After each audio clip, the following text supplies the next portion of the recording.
Hi guys, welcome back. I've just finished a 12-hour shift at work, but I wanted to get on and bring you guys a video because today has been the Formula 1's 1000th race anniversary. So me being a big Formula 1 fan, I thought jump on, bring you guys a video, but we're going to drive a Formula 1 car. But rather than pick a modern day Formula 1 car, I've chose to go with this Ayrton Senna old John Player Specials. It's a Lotus 98T. Probably one of the most famous Formula 1 cars in history, really. It's one of a kind. It wasn't the fastest car Formula 1's ever had, but it's still to this day the most powerful Formula 1 car that's ever been made. It's got that much power. There was actually a bit of controversy in the pit lane at the time, and they tried to get this car banned, but it never happened. So there is a lot of history behind it. Plus, as I say, it was driven by Ayrton Senna, so for me, this era of Formula 1 car is just the best. It's got loads of power, turbocharged, 6-speed manual gearbox, so you need to heel, toe, clutch, everything. Not like the modern Formula 1 cars where just flappy paddle gearboxes. These guys in here literally worked for their money. You'll see in a minute while I drive the car exactly how much work goes into it. It goes up through the gears so quick with the turbos kicking in. You're basically driving one hand on the steering wheel and one hand on the gear stick most of the lap. No power steering, as I say. Big fat tyres. Steering's really firm. So it is really a difficult car to drive.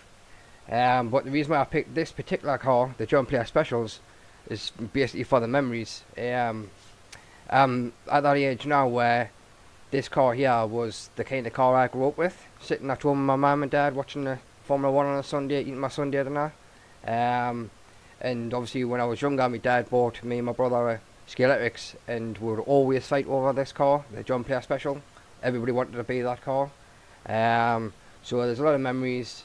To me, it's the best car in Formula 1. So this is the car we're going to take to the track. We'll get it on there, and I'll tell you a little bit more about it when we get there. So here we are on track, ready for a start our lap. But before we go, I just want to state exactly how much power this car did have, just to get it in some kind of context. As standard, it had over 1,000 horsepower, but with it being turbocharged, you could turn the boost right up to 5 bar, which is ridiculous for a car that weighs less than a ton. And when you put the boost up to full 100%, which I will be running, this car on paper has over 2,000 horsepower. With no ABS, no traction control. It was madness, but I tell you, it's really good fun to drive. But there was one big drawback of having a turbocharger, and that's a thing called turbo lag. In the lower rev range, it seems that you have no power at all. You know, all of a sudden, at about 7,000 or 8,000 revs, all that power just hits you at once, and it's so violent. It'll spin the wheels and throw you off the track. I'll give you a quick demonstration before we start walking a lap what I'm talking about. But I just want to try to explain like how good this car actually was for its time. But anyway, we'll get you on track and I'll show you. So here we are sitting in the cockpit of the car. On the left hand side at the bottom there, you'll see the RPM gauge. When it hits about 8,500 revs, that's when the boost kicks in. On the right hand side is the bar pressure of the turbo. As you can see on the top left hand corner there, it says 100%. That's running 100% boost. And the 13L is how much fuel I've got in the car. So I'll just give you a quick demonstration. If I put this into first, and then if you watch my pedal, I'll put my foot flat to the floor. No power, no power, no power, no power, no power, no power, no power. Ready? And it all just kicks in. Instant boost like that. So my problem is, around this track, I'm going to have to go and keep that car in the high revs, keep it in boost at all times, because if not, and it drops down in the rev range, I'll have no power, and then if I'm on a corner and that boost kicks in so violently, it'll just spin us straight off the track as I just did there. So that's something else I have to keep in mind as I'm driving. So it's going to be a really hard car to drive. I have to be concentrate like 100%. So I don't know if I'll get much talking done. As I say, the car is really fast. Concentrating on the corners, up and down the gears, heel and toe shifting. There's so much to remember. I will talk as much as I can, but anyway, enough of this talking. I'll get this car on the track. So for one lap only, I am going to be Ayrton Senna. Turn up your volume. It's going to be a hell of a ride. Come with me.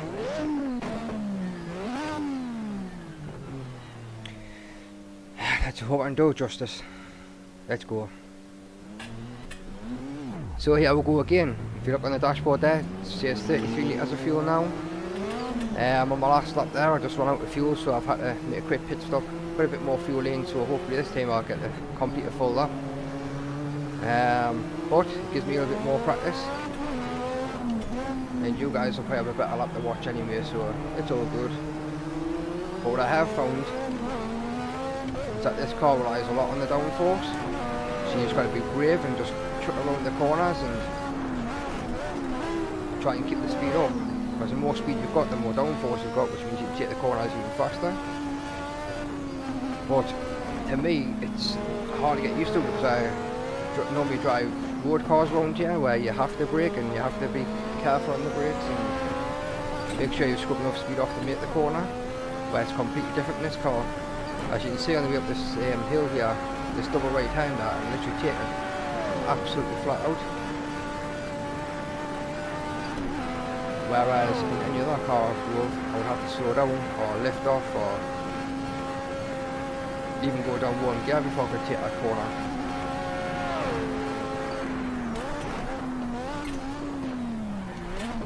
Same with the 6-speed manual gearbox here.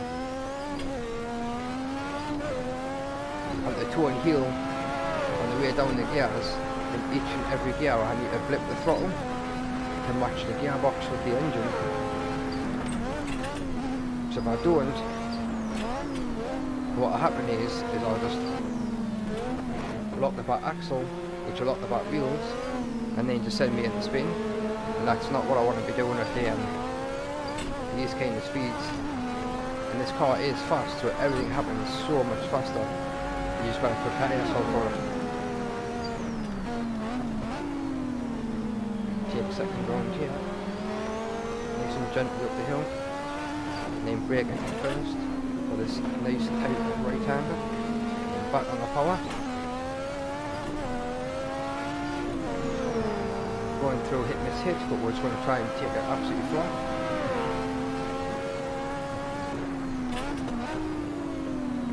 Take first down here, nice tight left hander, back the second, and then we'll try and get the power back on.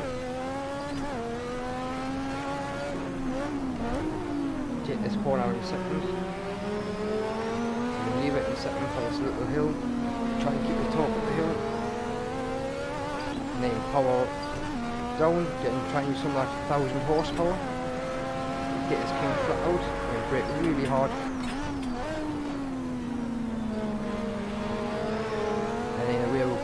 Unleash the beast.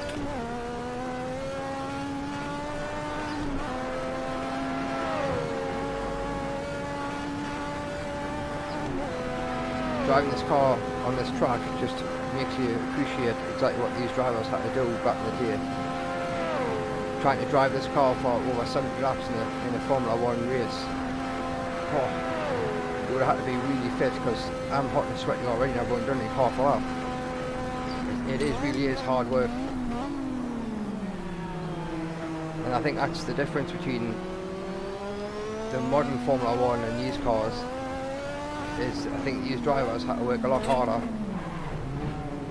and in my opinion I just think this era was much better in the fact that the cars just looked nice, sounded great,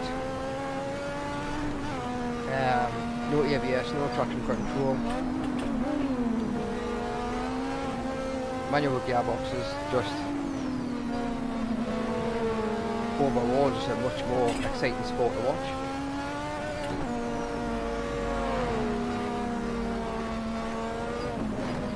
Whoa, we nearly lost it there, keep off the curbs.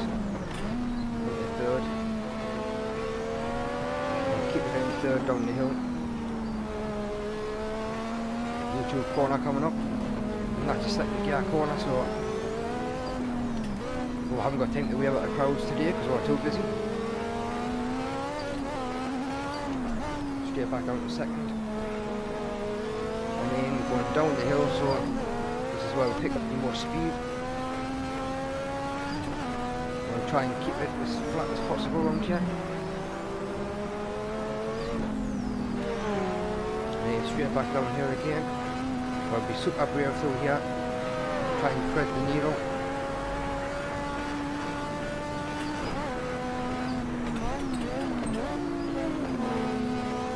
Wait a second. Third quickly, and then back down to the second for the second carousel. This thing wants to spit you out the other side. More laps now you're doing, so let's try not to mess it up. Look for your turning point, which is here. And now throttle, forward. I have got a very high downforce setup on, so I'm not hitting the 200 miles an hour mark. But this car is capable of going well over the 200 miles an hour with the right car setup and the right driver. But I suppose 193 miles an hour isn't bad for a car made in the 80s. 196 there.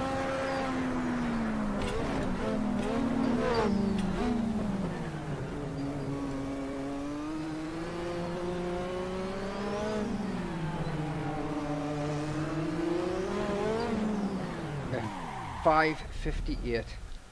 So as you can see, there is no hot lap out on this one because this here isn't one of my hot lap challenges. This was just my Formula 1 tribute for the 1000 race that happened today, and as I say, I just wanted to get in and do my part because I am a huge Formula 1 fan. So I hope you enjoyed me driving this car because I really enjoyed driving this car. One of my most favourite Formula 1 cars ever. As I say, it's got a lot of history, great driver, and it's just a joy to drive. So if you have a Assetto Corsa or know anybody who has got a Assetto Corsa, I would advise you to actually have a go and just to see how difficult this car really is. It takes a lot of practice to get used to, but once you get used to it, it is a really, really fun car. But on that note, I'm going to leave you and let you get on with the rest of your day.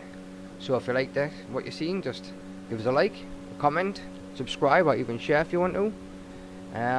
But I'll just catch you in the next one. Thanks.